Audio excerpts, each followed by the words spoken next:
ঠিক আছে। আমি বর্তমানে আছি জিরুতে। জিরু হচ্ছে অরুণাচল প্রদেশের যে লাওয়ার সুবানসিরি যে ডিস্ট্রিক্ট, এই ডিস্ট্রিক্টের হেডকোয়ার্টার। এই হচ্ছে জিরো, আর এটা হচ্ছে ভিউ পয়েন্ট। এই জিরুতে সবসময়ই ট্যুরিস্টরা আসেন, আর বিশেষ করে এটা ইউনেস্কোর যে ওয়ার্ল্ড হেরিটেজ সাইট, এটার মধ্যে এটা ইনক্লুড করা আছে। তো খুব সুন্দর এই আমাদের জিরুতে, অরুণাচল প্রদেশের আন্ডারে যেটা।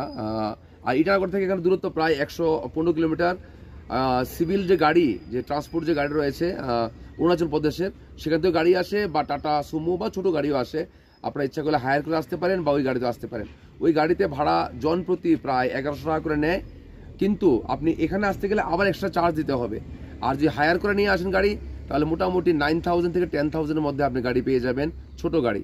তো খুব ভালো সিস্টেম রয়েছে, এখানে আসলে আপনারা অবশ্যই ঘুরতে পারবেন। আর খুব সুন্দর। আর বিশেষ করে এখন ঠান্ডা, বিশেষ করে এখন হচ্ছে এপ্রিল মাসের প্রায় লাস্টের দিকে, যেখানে ভারতবর্ষের অন্য জায়গায় 32-35 টেম্পারেচার, এখানে প্রায় 15 থেকে 16 ডিগ্রি টেম্পারেচার। তো খুব ঠান্ডা, এখানে খুব ভালো স্বাস্থ্যকর পরিবেশ, পরিবার নিয়ে ঘুরতে আসতে পারেন। ইটানগর থেকে সকালবেলা আমরা প্রায় 6টায় বেরিয়ে পড়ি জিরু যাওয়ার জন্য। আমরা আমাদের পার্সোনাল কার আমরা হায়ার করে নিই। এখানে দেখা যাচ্ছে বাসও যায়, ইটানগর থেকে বাসও যায়, তবে বাসে আপনার শেয়ারিং করে যেতে হবে, প্রায় 1100 টাকা ভাড়া পড়বে। তবে সেরকম সুযোগ সুবিধা পাওয়া যাবে না যেটা প্রাইভেট কারে থাকে। তাছাড়া এই যে মনোরম দৃশ্যগুলো, এগুলো দেখার জন্য প্রাইভেট কার বেশি উপযুক্ত।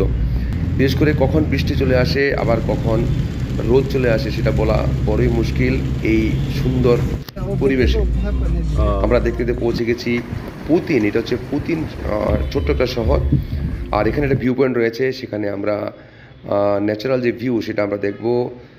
এখানে একটা ড্যাম রয়েছে, যে ড্যামটা আমি একটু যাচাই করে দেখলাম যে ড্যামটা পরিচালনা করছে নেপকো। খুব সুন্দর মনোরম দৃশ্য। এই পাহাড়ে আপনারা দেখতে পাচ্ছেন মেঘ কীভাবে পাহাড়ের নিচে পড়ে আছে। তাই এখানে অনেক সময় প্রায় সময় বৃষ্টি চলে আসে, আবার প্রায় সময় রৌদ্রের খুব জোরালো রৌদ্রও দেখা যায়, খুব তেজ রৌদ্র ওঠে। তো আমরা দেখতে দেখতে সেখান থেকে আমরা বেরিয়ে পড়েছি, এবং তারপর আমরা পৌঁছে গেছি জিরুতে। এটা হচ্ছে জিরু, হিমালয়ের কোলে অবস্থিত ভারতের বিভিন্ন শহর যেমন তাওয়াং, সিমলা বা গ্যাংটক, একই রকম দেখতে। অরুণাচল প্রদেশের জিরো অর্থাৎ যে লাওয়ার যে সুবানসিরি যে ডিস্ট্রিক্টের হেডকোয়ার্টার, এখানে কিন্তু এখনও ঠান্ডা প্রচণ্ড। আপনারা দেখতে পাচ্ছেন সবাই সোয়েটার পরে আছে। ওয়াইরেজ ভারতবর্ষের অন্যত্র কিন্তু প্রচণ্ড গরম। এখন এপ্রিল মাস চলছে, এপ্রিল মাসের প্রায় শেষের দিকে। খুব সুন্দর এই পাহাড়ি এলাকা, আপনারা ঘুরতে আসতে পারেন। বিশেষ করে সামার ট্যুর পরিবার নিয়ে অবশ্যই ঘুরতে আসতে পারেন। আমরা আছি এখন বর্তমানে জিরুতে। জিরুতে এটা হচ্ছে ভিউ পয়েন্ট। এখান থেকেই যে মেন শহরের ভিউটা দেখা যায়। এখানে সুন্দর ব্যবস্থা রয়েছে, আপনারা দেখতে পাচ্ছেন ওয়াশরুম, লেডিস জেন্টস বসার স্থান রয়েছে। খুব সুন্দর সুন্দর ঘর রয়েছে, খুব ডিজাইন করা ঘর। প্রচুর লোক প্রতিদিন আসে এখানে। এটা হচ্ছে বোটানিক্যাল গার্ডেন জিরুতে। আমরা এখন এখানে প্রবেশ করব, একটু ঘুরবো এখানে। তো এই গার্ডেনে ঢুকতে গেলে টিকিট কাটতে হবে আপনাকে। আমি 100 টাকা দিয়ে টিকিট কাটলাম। এখন আমি যাচ্ছি এখানে। এটা হচ্ছে সি লেক, এটা জিরুতে। জিরুতে সি লেক খুব সুন্দর। এখানে এটা একটা পর্যটন কেন্দ্র, সবাই এখানে ঘুরতে আসে, আপনারা আসতে পারেন।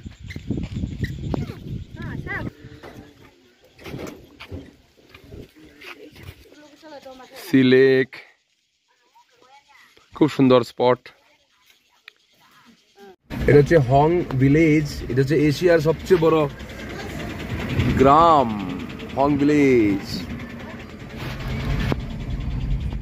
সবাইকে অনেক অনেক ধন্যবাদ। হরে কৃষ্ণ। আরেকটা ভিডিওতে আপনাদের সঙ্গে দেখা হবে।